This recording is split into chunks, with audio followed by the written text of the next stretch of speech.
Warren Preston es economista jefe adjunto del Departamento de Agricultura de los Estados Unidos, donde asesora al secretario de Agricultura sobre el tema de los impactos económicos de políticas, programas y propuestas legislativas que afectan a la producción de alimentos y fibras de ese país en las zonas rurales. Señor Warren Preston, cuando usted quiera, todo dispuesto. Muchas gracias. Thank you very much. Thank you to the Buenos Aires Grain Exchange for the kind invitation to present USDA's view of the agricultural outlook. Presentar la vista de LUSDA respecto de las perspectivas económicas y comercio internacional para el próximo año. Mi supervisor y economista en jefe de LUSDA, Robert Hanson, lamenta no poder estar aquí hoy. Tuvo que asistir a las reuniones de la FAO en Roma y allí se encuentra hoy, pero él me aseguró que quiere venir a la Argentina el próximo año para poder reunirse con todos ustedes. Por el momento hemos tenido excelentes visitas a los establecimientos de campo. Vamos a hacer algunas visitas más esta tarde y mañana y el viernes. Estoy aprendiendo mucho sobre agricultura en Argentina. Es la primera vez que vengo y es un sector muy productivo. Obviamente es de gran interés para Estados Unidos y estoy ansioso por ver qué pasa en las próximas visitas que haga. Permítanme pasar ahora al tema de mi presentación. El telón de fondo de dónde nos encontramos en cuanto al panorama económico. Estamos pensando en un crecimiento. El Fondo Monetario Internacional predice una baja de sus expectativas de crecimiento en PBI mundial y pueden ver eso con las líneas de este gráfico, que con la línea roja y azul. Este es el pronóstico anterior de abril y octubre del 2015. Comenzó a ser reajustado en abril del 2016, bajando bastante la perspectiva. Esperamos una pérdida acumulada de aproximadamente $3 billones para el 2016 en cuanto a crecimiento esperado, y para 2020 van a ser $2,5 billones de reducción, un 2,7% del PBI mundial, y ese es 1,5 mil millones para los mercados emergentes y países menos desarrollados. Y los mercados emergentes, por supuesto, son muy importantes para el comercio agrícola, porque allí es donde hemos visto la mayoría del crecimiento del comercio, sobre todo en los productos de mayor valor, animales, productos más procesados. La incertidumbre respecto del crecimiento global y la perspectiva respecto de las tasas de interés en Estados Unidos llevaron a un fortalecimiento del dólar en el 2015 al 2014-2016, pero a medida que se ralenta la economía en Estados Unidos y las tasas de interés permanecen bajas, el dólar va a empezar a bajar un poquito. Aumentó a principios del 2015. Pero la baja en las exportaciones y el aumento en las importaciones llevó a una baja en el superávit y tenemos un pequeño déficit en comercio agrícola de marzo a mayo este año. El aumento en el dólar es un síntoma de menos crecimiento fuera de Estados Unidos, pero los movimientos de largo plazo pueden exacerbar el impacto de ese cambio. Entonces, con un menor crecimiento aquí estamos viendo lo opuesto. Si miramos los países que típicamente importan productos agrícolas de Estados Unidos, vemos que para los años combinados de 2013 a 2016, el dólar de Estados Unidos se apreció respecto de todas las demás monedas, se revaluó. Japón sufrió un crecimiento lento y respondieron con una política monetaria expansiva, lo cual llevó a una baja en el valor del yen. El yen se revaluó ahora en el 2016 gracias a su estatus de moneda de refugio seguro en Asia, dado las inquietudes financieras que ha habido ahora en 2016. Queda claro entonces que la política monetaria expansiva no logró aumentar la inflación a nivel nacional en Japón, entonces hay una expansión fiscal en Japón para estimular la demanda doméstica y esto afectó aún más el yen. México se vio muy golpeado por la caída en los precios del petróleo y los mercados asiáticos. Canadá y Corea. Bueno, hay un ralentamiento de crecimiento en China. En China, el yuan se devaluó en los últimos años, pero están tratando de impedir fugas de capitales, con lo cual la depreciación se mantuvo leve. En términos de sus competidores, el dólar se apreció contra las monedas competidoras, sobre todo en 2014 y 2015. El euro ha sufrido de un crecimiento lento en la eurozona en 2015. El Brexit ahora está considerado como menos shock que lo que se pensó inicialmente, de modo que se ha recuperado en los últimos tiempos el euro. Gran parte de su caída en el 2015 fue en anticipación de más altas tasas de interés en Estados Unidos en 2016.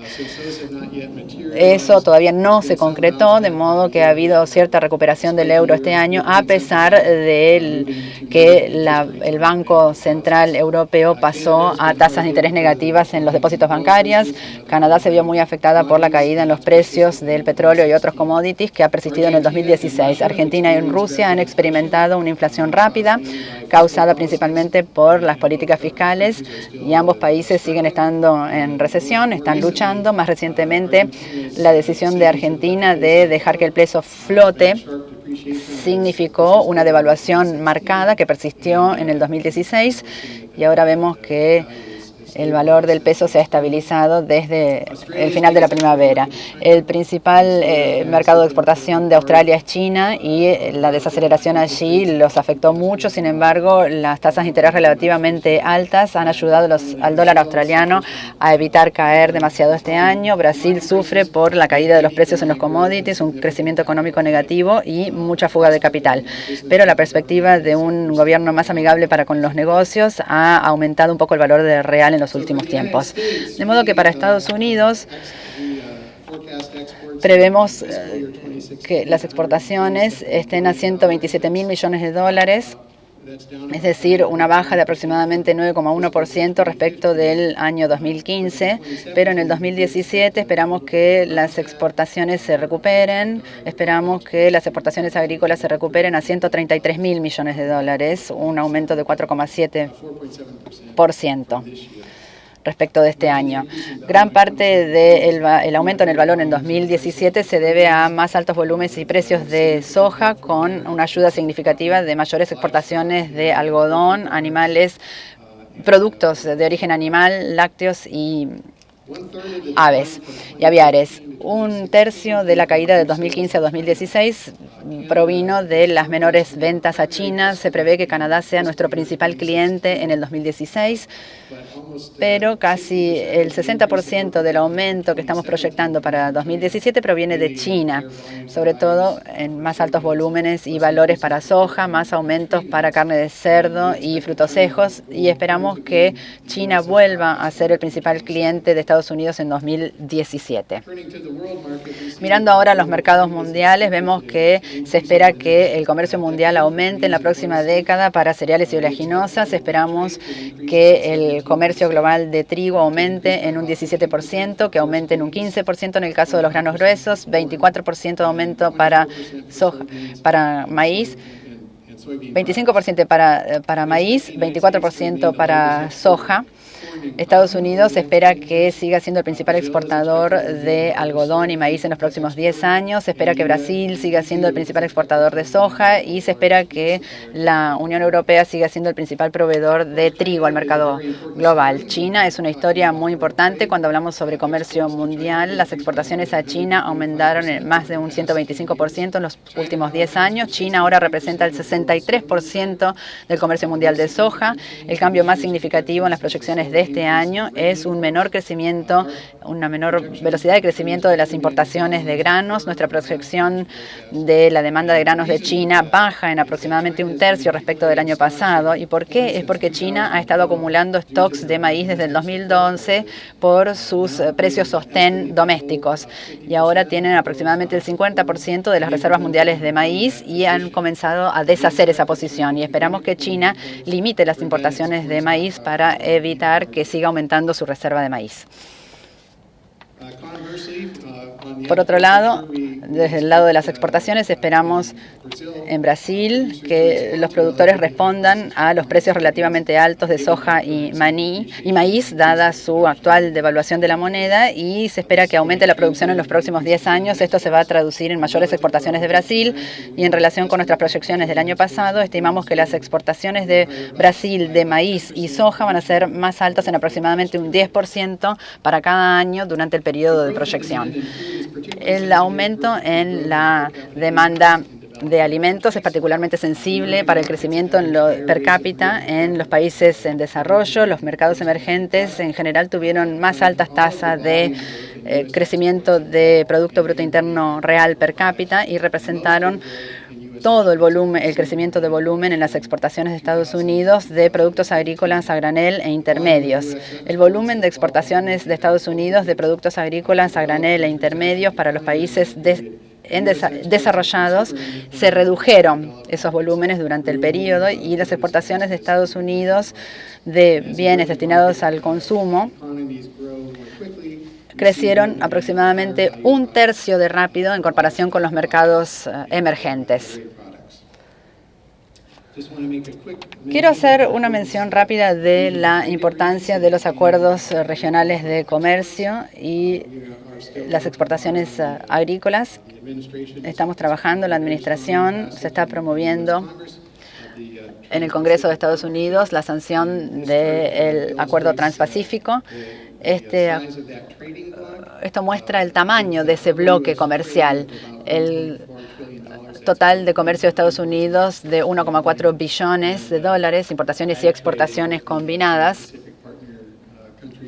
a los países, y lo que tenemos para los países del TPP son de 115.000 millones. La Comisión de Comercio Internacional espera que el ingreso se aumente en 57.000 millones de dólares después que se implemente por completo el TPP. Se espera que el crecimiento de las exportaciones sea mayor que el crecimiento de las importaciones en Estados Unidos como resultado del TPP. Hablemos ahora un poquito de los cultivos. Acá podemos decir que tenemos una producción global creciente y un consumo creciente a nivel global. Sin embargo, ese aumento en el consumo no ha seguido el ritmo del crecimiento en la producción. A ver si les puedo... Creo que no está funcionando el láser. No funciona. Bueno, no importa. Tenemos niveles récord de maíz, soja y trigo. Tenemos la oportunidad de exportar porotos también. Esto nos da la oportunidad de mayor crecimiento en demanda de exportación, pero al mismo tiempo vemos mucha presión sobre los precios. Otra forma de mirar ese aumento en las reservas mundiales es mirar los días de uso. Hemos visto que los días de uso se han expandido para maíz y trigo y sigue siendo alto para soja y algodón. Los stocks siguen siendo altos, lo cual pone más presión hacia abajo sobre los precios. Sin embargo, el trigo y el maíz permanecen bajos en comparación con los niveles altos que veíamos en la década del 90. Y el aumento en los stocks de trigo parece haber empujado los niveles a niveles comparables de los 90. Los stocks saludables ayudan a moderar los movimientos de precios para las que vienen de las disrupciones productivas. Y el arroz es una excepción. Una historia interesante de Estados Unidos es que en febrero estábamos esperando no tanto cambio en superficie sembrada, y esto mira los principales cultivos, los 8 principales cultivos de Estados Unidos frente a los precios de un año. Y vemos que si seguimos la línea azul, a medida que bajan los precios en el año anterior, los productores típicamente responden sembrando menos superficie. Y en general eso fue así desde mediados de la década del 90 hasta el 2015. Y pueden ver que este año ha sido una excepción. En febrero, el rectángulo verde nos muestra que estamos proyectando una superficie sembrada que aumente solo modestamente. Para marzo, cuando hicimos el primer estudio de intenciones de siembra, vimos que planeaban los productores sembrar más superficie que lo que nosotros habíamos proyectado en febrero. Y después, cuando recibimos los resultados de las encuestas en junio de superficie sembrada, pueden ver que esa superficie aumentó levemente respecto del año pasado, y parece ser que los productores están tratando de recuperar lo que pueden en términos de sus costos variables, aumentando la superficie sembrada y esperando obtener algún retorno de la cosecha. Permítanme hablar brevemente de dónde vemos que está la producción mundial y los cambios para algunos de los productos. En términos de producción mundial de trigo, a nivel mundial vemos un pequeño aumento para el año 2016-2017 de 1,4%. Un cultivo muy saludable en Estados Unidos, un aumento del 16%, un aumento de 27% en Argentina con mayor superficie y rindes muy altos. En la Unión Europea tuvimos una excepción este año, sufrieron en Francia sobre todo muchas precipitaciones en toda la campaña y eso redujo los cultivos, pero Rusia tuvo un año excelente, lo cual puede llevar a más exportaciones de Rusia. En cuanto a maíz, vemos que la producción de maíz en todo el mundo está aumentando más o menos en un 7%. Estados Unidos, estamos esperando un aumento del 11%. Tuvimos rindes excelentes. Y como dije anteriormente, mayor superficie, y Argentina y Brasil también lideran los aumentos en producción con mayor superficie de siembra. Entonces estamos proyectando un aumento en la producción de un 30% en Argentina y 23% en Brasil. Para mostrarles cuán importante es China en términos de los cambios en sus políticas, este diagrama ilustra los cambios interanuales en superficie cosechada. En China reformaron su política para dar apoyo a los precios del maíz y hubo menos plantación de maíz y más soja una vez que se sacó la intervención en febrero de ese año. Por el otro lado, por el lado de la competencia, del lado de las exportaciones, pueden ver en Paraná los precios mayoristas de maíz aumentaron en relación con la soja, y cuando uno tiene esas relaciones de precios de soja, maíz, en general se planta más maíz, y eso es lo que anticipamos que vaya a ocurrir en Brasil. En cuanto a soja en general, vemos que la producción mundial va a aumentar en un 5,6%, en Estados Unidos un aumento de solo el 6%, Argentina prácticamente plano, en Brasil un aumento del 4,7% de producción de soja. Esto les muestra la importancia de la producción en contraestación para la exportación de soja de América del Norte a América del Sur, y pueden ver que las exportaciones de Estados Unidos están en rojo y las de Argentina y Brasil en verde y el resto del mundo en azul. Durante nuestra campaña y cosecha, las exportaciones de China aprovechan los bajos precios en Estados Unidos. Durante nuestros meses de verano ocurre lo opuesto en Argentina y Brasil, que tienden a suministrar a ese mercado.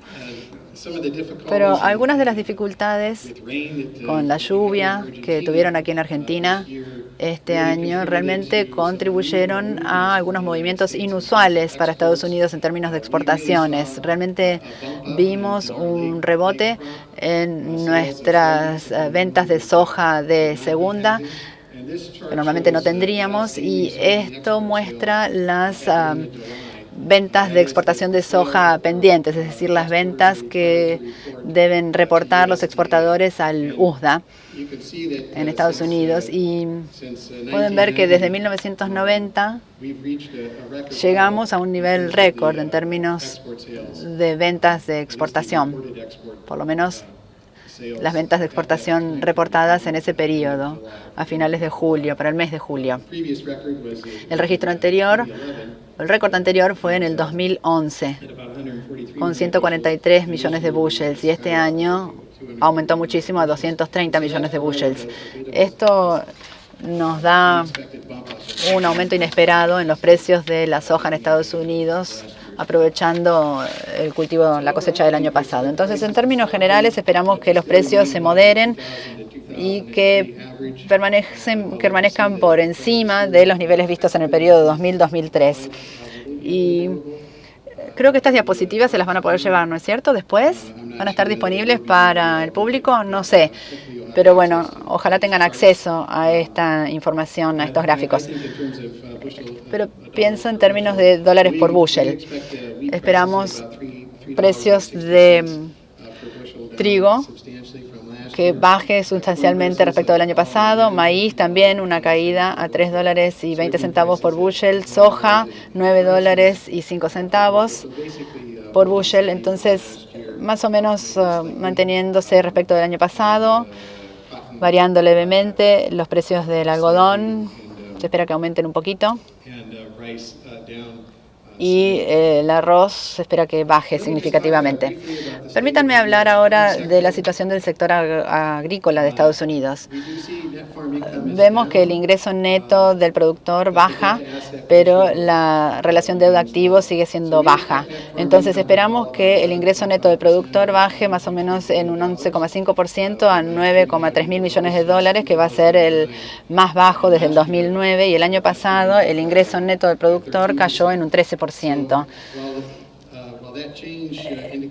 Ese cambio aumenta las presiones financieras, pero se ve que la relación deuda-activo sigue estando históricamente baja, ya que los productores tienen fuertes posiciones financieras desde el principio de la década del 2010, con muy altos precios en aquel momento, 2010 a 2013. Otro indicador de dónde está la posición financiera de los Estados Unidos tiene que ver con las compras de maquinaria, y acá estamos viendo las compras de tractores de doble tracción en Estados Unidos, y ven la banda azul, que es el rango de los 5 años anteriores para la venta de tractores de doble tracción. Y pueden ver que hay un periodo muy fuerte del 2010 al 2013, 2014, que las ventas estaban por encima incluso del promedio de los 5 años anteriores. Con los altos precios de los cultivos y altos retornos, los productores invertían en nueva maquinaria. Y pueden ver que desde entonces, a medida que los precios en 2014, 2015 y ahora 2016 bajaron, con esos precios más bajos, los productores ya no están comprando nuevos equipos. De hecho, se anunció hace poco que John Deere había despedido a muchos trabajadores porque la demanda por nueva maquinaria había bajado. Y está bien, se ajustan los productores en el corto plazo, pero eventualmente van a tener que reinvertir en nuevo equipamiento. Como Seth Meyer, mi colega, dice, en este momento están comiéndose su maquinaria y van a tener que reemplazarla en algún momento, pero por ahora están esperando. La deuda de los productores está aumentando con los bancos comerciales. Aumentó en un 8% en comparación con el año pasado.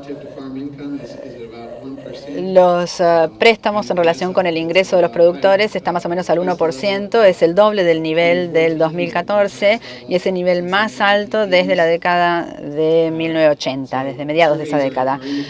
Los estudios indican que la mayoría de los bancos están viendo más demanda de préstamos y hay mayores riesgos por la reprogramación y lenta devolución de los créditos. También los préstamos han aumentado lentamente y en general siguen estando en una posición fuerte los productores. por debajo de los índices que vimos después de la gran recesión en el 2008, cuando la mora aumentó significativamente. Vemos los valores de la tierra y los alquileres que se están ajustando, se ajustan lentamente respecto de los cambios en la posición en los ingresos, pero en la mayoría de las regiones de Estados Unidos, como pueden ver, hemos visto que los alquileres han bajado y los valores de la tierra reflejan los retornos más bajos de la producción. Permítanme hablar un poquito sobre el rol de la Ley Agraria de 2014 de apoyo a la agricultura. Permítanme señalar que el 81% de los gastos previstos en esta ley financian los programas de asistencia a la nutrición a nivel interno. Es lo que se llamaba el programa de Food Stamps y ahora se llama programa de nutrición suplementaria para ayudar a los pobres a comprar productos agrícolas.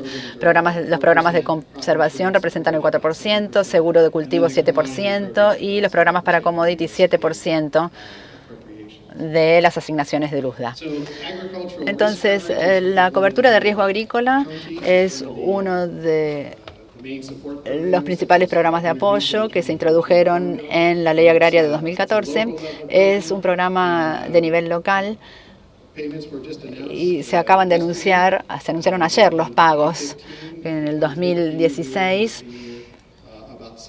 más o menos 7.000 millones de dólares van a ser pagados como parte del programa ARC-CO, de cobertura de riesgo agrícola. Se miran los ingresos en comparación con los ingresos históricos sobre una base de acres establecidos para no ser distorsivos en términos de decisiones productivas. Y si los rindes son altos, aunque los precios sean bajos, quizás uno no recibe un pago. Pero si los rindes bajan y también bajan los precios en relación con la base, uno debería recibir un pago. Los seguros de cultivo se han convertido en un programa, en una parte importante de nuestros programas de apoyo. Ven acá el crecimiento en términos de dólares de responsabilidad y hectáreas cubiertas como parte de la cobertura de cultivos.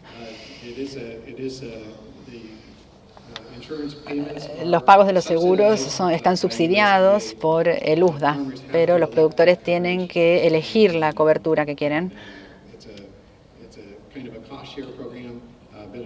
Y es un programa como si fuera de autoayuda para cubrir potenciales pérdidas en ingresos y en rendimiento. El gasto en conservación aumentó y ha pasado de retiro de tierras a tierras en laboreo. Vemos que el programa de conservación de tierras en labranza son programas para reducir el escurrimiento, la pérdida de nutrientes, la erosión. Esos programas han aumentado en relación con los programas de retiro de tierras, donde los productores tienen que entrar en acuerdos de largo plazo para sacar de la producción agrícola determinadas tierras. Entonces, para concluir, quisiera decir que esperamos que el crecimiento del comercio siga creciendo, pero más lentamente, con el mayor crecimiento en los mercados emergentes. El dólar fuerte de Estados Unidos continúa afectando nuestro saldo comercial, pero los acuerdos de libre comercio pueden ayudar a mejorar el panorama de exportaciones. La fuerte producción global ha aumentado las reservas y ha puesto presión sobre los precios, afectando los ingresos de los productores, pero algunos costos están cayendo y la Ley Agraria del 2014 están ayudando. Entonces, en el sentido económico más amplio, vemos que el panorama financiero sigue siendo fuerte. Para más información, los invitamos a hacer preguntas durante el debate del panel. Acá tienen mi dirección de email. Pueden ir a la página del economista en jefe y para mayor información.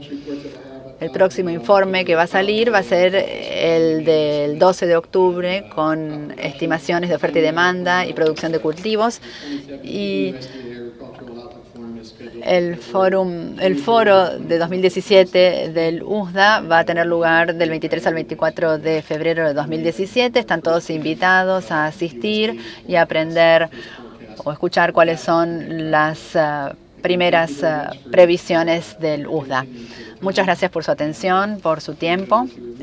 Y le cedo entonces la palabra a Ramiro. Gracias, Warren Preston, economista jefe adjunto del Departamento de Agricultura de los Estados Unidos. Lo invitamos al living y invitamos ya a participar al próximo de los disertantes. Siempre el tema en esta oportunidad, perspectivas productivas, campaña agrícola 2016-2017, Esteban Copati, Departamento de Estimaciones Agrícolas de la Bolsa de Cereales. En tanto él toma posición, vamos a leer muy, pero muy brevemente un apretadísimo currículum y su historial es ingeniero.